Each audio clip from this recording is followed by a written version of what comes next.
E aí, galera, beleza? Espero que você esteja bem. Aqui é o professor Bruno Ochoa, seu professor de Ciências e Biologia, e hoje nós vamos falar um pouquinho sobre clima e vamos também falar um pouquinho sobre o sistema solar e o planeta Terra, tá bom?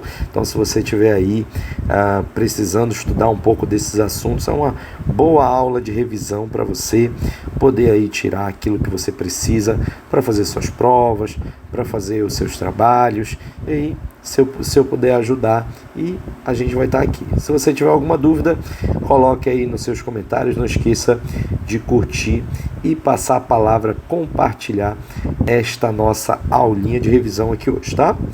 E para que a gente possa começar a falar de clima, é melhor que a gente fale primeiro sobre o nosso planeta Terra e onde ele está, tá bom? Nós vamos entender que o nosso planeta ele tem a condição climática que ele tem por causa do posicionamento que ele tem em relação ao Sol, né? Nós temos o nosso sistema solar aqui, tá? Que eu coloquei algumas imagens para você. Esse material, se você quiser, eu posso disponibilizar para você sem problema nenhum, todas as anotações, tá? E o nosso sistema solar, ele vai ter na sua composição aí 8 planetas, né? E um planeta anão, que é, né, o nosso planeta antigo, planeta componente aí do sistema solar, que é Plutão. E nesta seguinte ordem, né? Então, o nosso astro-rei aqui é o Sol, e o astro-rei Sol ele vai atrair os planetas ao redor de si. 8 planetas entram na sua atração gravitacional, que seriam, na ordem, Mercúrio, Vênus, Terra, Marte, Júpiter, Saturno, Urano e Netuno. Tudo bem? Essa é a ordem em que os planetas estão. O planeta Terra, ele é o terceiro, também aqui, ó, ele é o terceiro em relação ali de proximidade com o Sol. O planeta Terra, ele está naquilo que nós chamamos de zona habitável, né? Porque é uma zona em que nem é muito quente e nem é muito fria. A água, ela vai estar numa temperatura a se tornar líquida, né? Então a gente tem uma água líquida na nossa superfície. Não esqueça que o planeta Terra, ele vai ter 3 camadas, tá bom? Importantíssimas aqui para o nosso entendimento de como o planeta funciona. Essas 3 camadas são a camada chamada de crosta terrestre. A outra camada é o que a gente vai conhecer como manto, e a região de núcleo externo e núcleo interno, tá bom? Cada uma tem uma importância. No caso da crosta terrestre, ela é onde nós vivemos, né? É onde, por exemplo, nós temos os continentes, é onde tem o mar, ou seja, onde nós vamos viver, né? Já o manto, ele é uma massa, né? A maior quantidade, a maior extensão do nosso planeta interna, né? Vai ser essa massa de rocha líquida, muito, muito, muito quente, que a gente conhece como lava. E esse manto em movimento vai ajudar, né? Por exemplo, né? Nos movimentos das placas, né? Na tectônica de placas que o nosso planeta tem. Então, os continentes eles não estão necessariamente parados, eles estão constantemente em movimento. Então, a formação das montanhas, dos vales, dos cânions, das fendas abissais, tudo tem a ver com o movimento do manto. E a gente também tem o núcleo, que ele é uma massa rochosa de ferro, principalmente, e o núcleo, ele, com o seu movimento, vai ajudar a formar a rotação do nosso planeta, mas também vai ajudar a manter tanto a atmosfera, quanto também fazer uma camada de proteção que o nosso planeta tem, que é uma camada eletromagnética, né? Então, ele é o responsável por esse campo eletromagnético que envolve e protege o nosso planeta aí dos ventos solares que nós vamos ter aí saindo do Sol, né, que são muito perigosos, e ele que nos protege. O nosso planeta, por causa da composição dele, vai ter um esquema de movimento. Ele tem um movimento ao redor de si, que a gente chama de movimento de rotação, e o movimento ao redor do Sol, que a gente chama de translação. O movimento de rotação, ele é responsável pelo dia e também pela noite, simplesmente porque quando o planeta gira, os raios solares vão pegando pontos diferentes do planeta.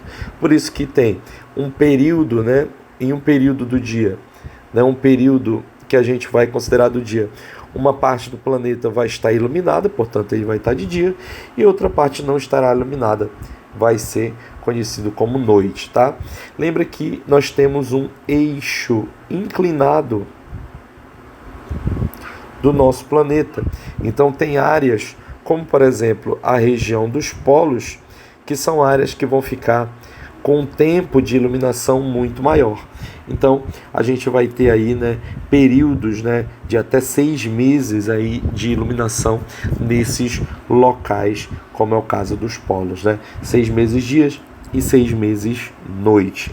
Bem interessante.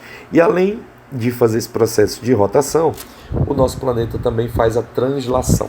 Translação é o movimento ao redor do Sol. Quanto mais próximo do Sol, claro, mais quente. Então, a gente vai chamar essa proximidade do Sol de periélio, ou seja, é mais próximo do Sol e, portanto, o periélio vai estar mais quente, que é ali o período, né, que compreende o verão, tá? Já no afélio a gente vai estar mais distante do Sol, já que a nossa órbita, ela não é uma órbita exatamente circular, né? Ela é uma órbita elíptica. Pode perceber aqui que a gente vai ter uma órbita elíptica ao redor do nosso Sol. Então, por isso, a gente vai ter períodos mais próximos e mais distantes. No afélio vai estar mais frio em alguns locais e essa temperatura mais baixa está relacionada ao inverno. Eu chamo a atenção para a linha do Equador. Na linha do Equador, nós não temos esses fenômenos acontecendo, porque ela vai estar voltada, né, diretamente ali relacionada ao Sol praticamente o ano inteiro.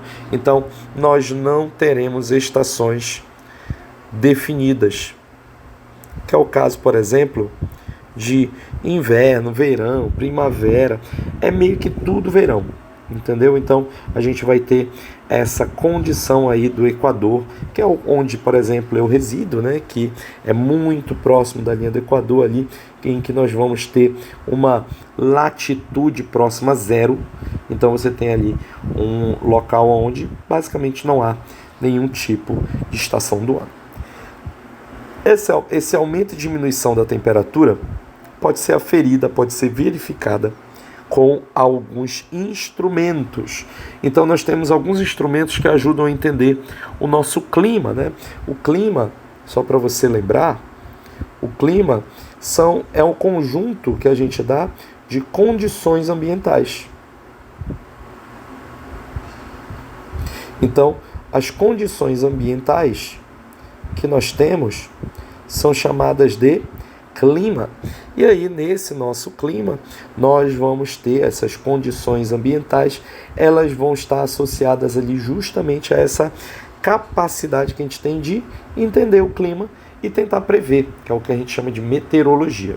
Então, nós temos alguns instrumentos aqui que ajudam a prever essas características, tá? Então, no caso aqui, o primeiro deles é o que a gente mais conhece, que é o termômetro, aquele que vai medir a temperatura que nós temos nas nossas casas, tá? Então, o termômetro, ele vai aquecer um metalzinho que tem bem aqui, né? Esse termômetro que não é o digital, ele geralmente tem um metal chamado de mercúrio que expande e aí ele vai medir a temperatura, geralmente em graus Celsius, né?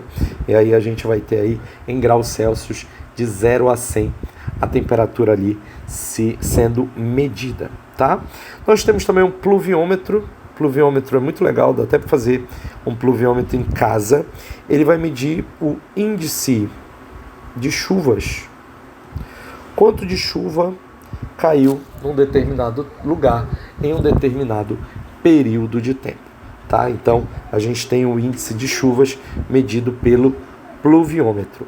O barômetro, ele vai ajudar a gente também a medir a pressão do ar. Então, a pressão do ar vai ser medida pelo barômetro, que é um instrumento que vai verificar também a altitude. Vai ajudar a gente a entender a altitude, porque quanto mais alto você está, menor a pressão, a menor a camada de ar sobre a sua cabeça, tá bom? Já para medir o vento, lembra que vento ele vai ser o movimento de ar. Para medir o vento, nós temos o catavento. Esse aqui é o mais antigo, a gente até encontra ele em alguns lugares. A gente pode usar também aquele catavento que a gente confecciona de papel, né? Pode ser utilizado também, mas esse aqui é bem interessante. Ele é para medir a direção do vento. Então, para onde esse vento está soprando. E o anemômetro, ele vai medir a velocidade do vento. Quanto maior a velocidade, claro, a gente está aí associando a alguns fenômenos ambientais, né? Como é o caso ali das chuvas, temporais, furacões, tufões, tá bom? E é interessante porque quando a gente fala sobre vento, ele é diferente do que a gente chama de brisa, tá? A brisa e o vento são coisas diferentes. A brisa, ela vai ser um movimento indicado, né, formado pelo movimento de ar. E aí, para poder falar de brisa, a gente tem que falar sobre duas coisas. Primeiro que o ar quente, ele é menos denso, portanto, ele sobe. Todo ar quente é menos denso, então ele sobe. Já o ar frio, ele vai ser mais denso e por isso ele desce. Lembre disso na sua casa. Se você tem ar-condicionado na sua casa, você já deve ter percebido que os ar-condicionados eles são posicionados na região ali mais acima, né? Por quê? Justamente porque ela vai soltar esse ar frio ele vai descer e aí ao descer ele vai, né, fazer o movimento ali de troca desse ar. Então nós temos ali a brisa fazendo esse movimento natural do vento, né, quente subindo e do ar frio descendo. E aí nós temos a brisa que ela é chamada de brisa marítima e a brisa terrestre.